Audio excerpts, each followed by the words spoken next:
আসসালামু আলাইকুম। আজকে আমরা ক্যাডেট কলেজ ভর্তি পরীক্ষা 1990 সালের গণিত বিষয়ের 7 এবং 8 নং প্রশ্নের সমাধান করব ইনশাআল্লাহ। 7 নম্বর প্রশ্নটাতে আছে, একটি ঘোড়া 800 টাকা বিক্রি করায় 20% ক্ষতি হয়, কত টাকায় বিক্রি করলে 20% লাভ হবে? আচ্ছা, সমাধানটা হচ্ছে 20% ক্ষতিতে ক্রয় মূল্য 100 টাকা হলে বিক্রয় মূল্য হবে 100 বিয়োগ 20 সমান হচ্ছে 80 টাকা। এখন বিক্রয় মূল্য 80 টাকা হলে ক্রয় মূল্য হচ্ছে 100 টাকা, আর বিক্রয় মূল্য 1 টাকা হলে ক্রয় মূল্য হচ্ছে উপরে 100 নিচে 80 টাকা। আর বিক্রয় মূল্য 800 টাকা হলে তাহলে ক্রয় মূল্য হচ্ছে 800, 100 গুণন 800 ভাগ হচ্ছে 80। 80 দিয়ে যদি আমরা 10 দিয়ে ভাগ করি, 80 10 800, তাহলে হবে আচ্ছা আমাদের 100 আর 100 10 গুণ করলে 100 আর 10 যদি গুণ করি তাহলে আমাদের হয়ে যাচ্ছে 1000 টাকা। হ্যাঁ, তাহলে বিক্রয় মূল্য 800 টাকা হলে ক্রয় মূল্য হচ্ছে 1000 টাকা। আচ্ছা, এখন 20% লাভে ঘোড়ার ক্রয় মূল্য 100 টাকা হলে বিক্রয় মূল্য হচ্ছে 100 যোগ 20 সমান হচ্ছে 120 টাকা। ক্রয় মূল্য 100 টাকা হলে বিক্রয় মূল্য হচ্ছে 120 টাকা, আর ক্রয় মূল্য 1 টাকা হলে বিক্রয় মূল্য হচ্ছে 120 ভাগ 100 টাকা।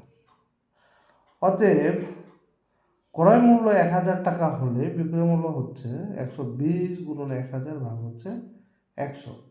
100 দিয়ে যদি আমরা 1000কে কাটি তাহলে 100 10 1000, আর এই 10 আর 120 গুণ করলে আমাদের হচ্ছে 1200 টাকা।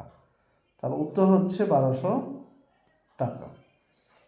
তাহলে আমাদের 7 নং প্রশ্ন, একটি ঘোড়ার 800 টাকা বিক্রি হয়, 20% ক্ষতি হয়, কত টাকা বিক্রি করলে 20% লাভ হবে? তাহলে আমরা পেয়ে গেলাম যে 1200 টাকায় বিক্রি করলে 20% লাভ হবে। আচ্ছা, এখন আমরা চলে যাব কোশ্চেন নাম্বার 8। 8 নম্বর কোশ্চেনে আছে, একটি বাগানের দৈর্ঘ্য প্রস্থের দ্বিগুণ। আচ্ছা, বাগানের ক্ষেত্রফল 392 বর্গ গজ, বাগানটির পরিসীমা কত ফুট? আচ্ছা, আবার বলছি, একটি বাগানের দৈর্ঘ্য প্রস্থের দ্বিগুণ, এটা আমাদের দেওয়া আছে। এখন হচ্ছে বাগানের ক্ষেত্রফল 392 বর্গ গজ, তাহলে বাগানটির পরিসীমা কত ফুট? এখন আমরা 8-এর সমাধানে চলে যাই। 8-এর সমাধানটা হচ্ছে যে, ধরি বাগানের দৈর্ঘ্য হচ্ছে 80 গজ, বাগানের দৈর্ঘ্য হচ্ছে 80 গজ। অতএব তাহলে বাগানের প্রস্থ হচ্ছে x ভাগ 2 গজ। আচ্ছা, আমরা কি করলাম, বাগানের দৈর্ঘ্য ধরলাম x গজ, যেহেতু বলছে যে দৈর্ঘ্য প্রস্থের 2 গুণ, তাহলে প্রস্থ অর্ধেক হবে। তাহলে কি হবে, প্রস্থ অর্ধেক হবে। প্রস্থ যদি অর্ধেক হয় তাহলে আমরা x-কে 2 দিয়ে ভাগ করব।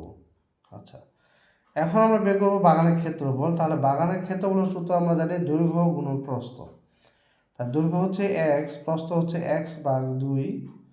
তাহলে এখন x গুণন x ভাগ 2 যদি আমরা গুণ করি তাহলে আমাদের 2 হচ্ছে নিচে, আর x আর x এ গুণ করলে হয়ে যাচ্ছে আমাদের x স্কোয়ার। তাহলে হচ্ছে x স্কোয়ার ভাগ 2 বর্গগজ। প্রশ্ন মতে x স্কোয়ার ভাগ 2 সমান হচ্ছে 392, কারণ আমাদের দেওয়া আছে যে বাগানের ক্ষেত্রফল হচ্ছে 392 বর্গ গজ। আচ্ছা, এরপর আমরা কি করব, তাহলে বা x স্কোয়ার সমান 392 গুণন 2, কারণ এই 2 আর 392 গুণ করা হবে। আর 392 আর 2 যদি 2 গুণ করি তাহলে আমরা পাচ্ছি 784। আমরা কি লিখবো, বা x স্কোয়ার সমান হচ্ছে 28 স্কোয়ার, কারণ 28 আর 28-এ গুণ করলে হবে 784। আচ্ছা, এখন স্কোয়ার তুলে দেওয়ার জন্য আমরা কি করবো, 2 পাশে রুট ওভার নেব। তাহলে রুট ওভার x স্কোয়ার সমান হচ্ছে রুট ওভার 28 স্কোয়ার।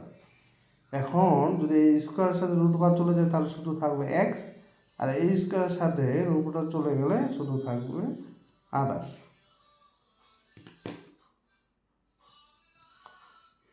আচ্ছা, তাহলে বাগানের প্রস্থ হচ্ছে কত? 28/2। কারণ আমরা দৈর্ঘ্য ধরছিলাম এক্স, যে আমরা দৈর্ঘ্য ধরছি যে বাগানের দৈর্ঘ্য হচ্ছে এক্স গজ, তাহলে আমরা এক্স সমান পাইলাম 28। তাহলে বাগানের প্রস্থ হচ্ছে 28/2 সমান হচ্ছে 14 গজ। তাহলে আমরা কি বলে গেলাম? দৈর্ঘ্য পাইলাম যে 28 আর প্রস্থ পাইলাম 14। আচ্ছা, এখন আমাদের কি বলতে বলছে যে বাগানটির পরিসীমা কত ফুট। এখন আমরা বাগানটির পরিসীমা নির্ণয় করব। আচ্ছা, বাগানটির পরিসীমা হচ্ছে, যদি আমরা জানি যে পরিসীমা সূত্র কি, যে পরিবর্ষ সমান হচ্ছে 2 গুণন দৈর্ঘ্য যোগ প্রস্থ, 2 গুণন দৈর্ঘ্য যোগ প্রস্থ। তাহলে আমাদের 2 আর দৈর্ঘ্য হচ্ছে 28 আর প্রস্থ হচ্ছে 14। হ্যাঁ, তো 28 আর 14 আমরা যোগ করলে পাবো 42।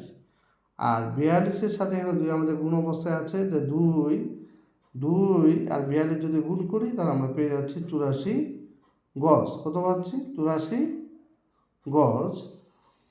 আর আমরা জানি যে 1 গজ সমান হচ্ছে 3 ফুট। 1 গজ সমান 3 ফুট। যেহেতু আমাদেরকে ফুট বের করতে হচ্ছে, তা আমরা 84-এর সাথে 3 গুণ করলাম, 84 গুণন 3 ফুট। তাহলে আমরা পেয়ে যাচ্ছি যে 252 ফুট, কারণ 84 আর 3-এর গুণগুলো হবে 252 ফুট। তা আমরা পেয়ে গেলাম বাগানটির পরিসীমা 252 ফুট।